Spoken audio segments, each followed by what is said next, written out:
I play my Mirror Force trap.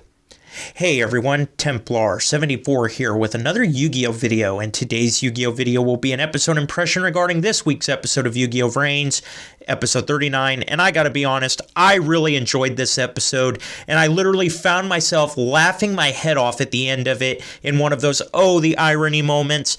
But anyway, before I ramble on too much more about the ending, let's talk about the actual episode. So the episode picks up, where we left off 2 episodes ago with Playmaker and Ignis falling to their demise from the collapsing bridge.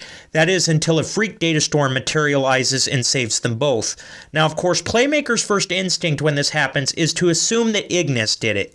But Ignis tells him that he had nothing to do with it and draws Playmaker's attention back to the Tower of Hanoi, which now is 50% complete as they hurry forward.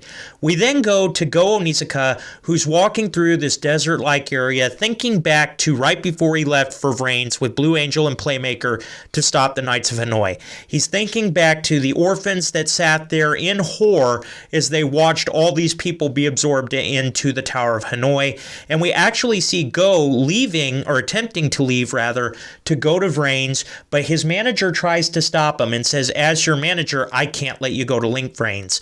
So what does Go do? He does the typical celebrity thing and he fires his manager, but there's no hard feelings between Go and his manager. Instead, his manager just offers this. He tells Go that if he's that insistent on going, just promise him that he's going to return and come back.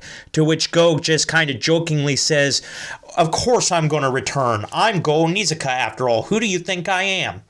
Before we go back to the present day, and it's this time that we see Revolver mysteriously appear into that dust cloud, which, by the way, before I go on and talk about their duel, I do want to say I really enjoy how VRAINS just kind of creepingly puts Revolver, or his appearances rather, in this series, whether it be when he first appeared against Kitamaru, Zaizen's successor, or when he appeared now. I just love these strange, weird things of how Revolver just is not there and then all of a sudden he's there. It just adds a creep factor to it. Real villain-like, in my opinion, and I really enjoy how they do this. But anyway, that whole love about how Revolver appears and disappears thing aside, we see Go actually begin to question Revolver. He first asks him if he is Revolver, and then goes on to ask Revolver what his intentions are, to which Revolver just responds, what's the point of even telling you? You don't want to understand. You're not going to understand. And that's when Go says, you're right. I have no intention of understanding you, because no matter what your motivation is, you're the villain, you're trying to destroy the world, and I'm going to stop you. To which Revolver just kind of steps back a little bit, and that's when he says, well, I guess I am seen as the villain now, aren't I? But after he does that, he actually does something rare, something Spectre did not do, and that is Revolver actually offers Go 2 times to back out of this and run to save himself. First, he goes off to say that his subordinate Spectre had defeated Blue Angel, and that Blue Angel is now a part of the Tower of Hanoi behind him. And this infuriates Go. He's like, your subordinate just destroyed Blue Angel. And Revolver's like, that's right. But Playmaker defeated my subordinate Spectre. Playmaker is my opponent, not you. Before giving Go, yet again, another chance to turn around. Now he knows what happened to Blue Angel, and Revolver is basically telling him, you're going to end up the same way if you don't leave now. I suggest you leave. But Go, of course, isn't going to do that. Instead, he says, I'm going to fight you, to which Revolver responds, well, you were good enough to take out one of my 3 knights. I will duel you.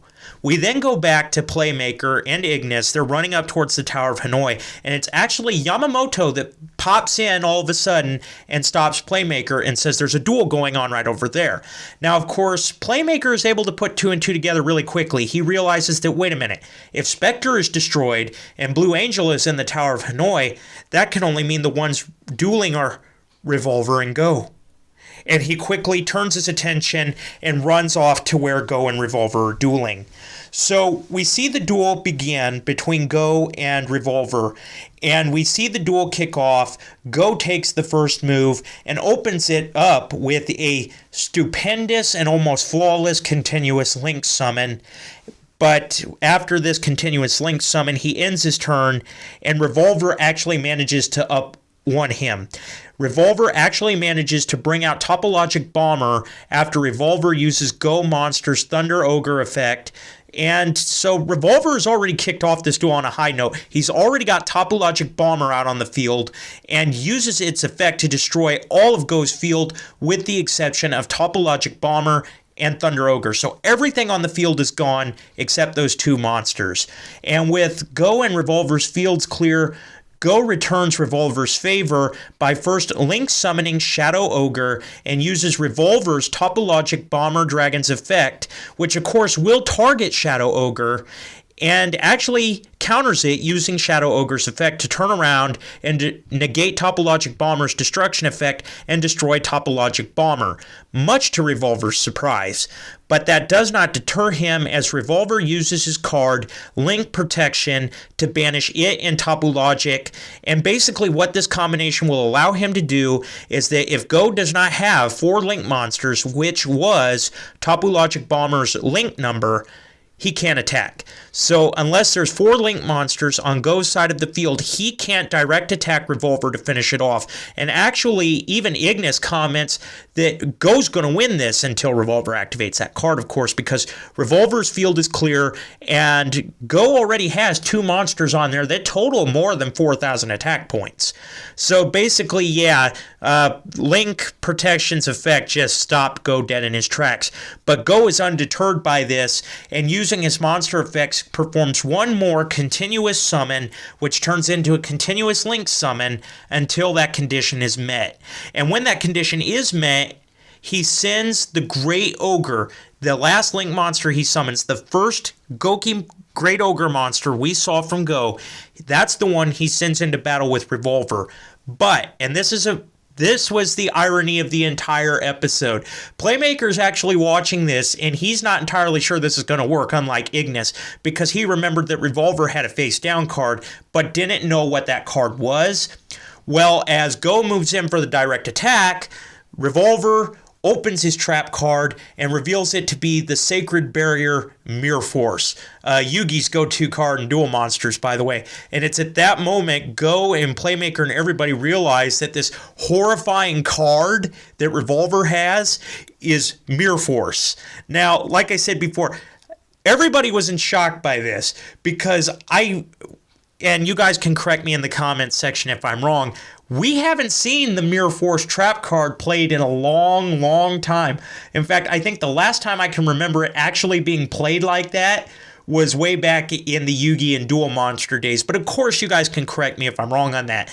But I just thought it was funny that Revolver's terrifying card, his ace in the hole to prevent his destruction, was Mirror Force. And that's where this episode ends off, is Mirror Force just destroying all of Go's attack position monsters, wiping his field. And it's just that one card, Mirror Force. Like I said, everybody, if you play the trading card game, you know how irritating Mirror Force is when it's used against you.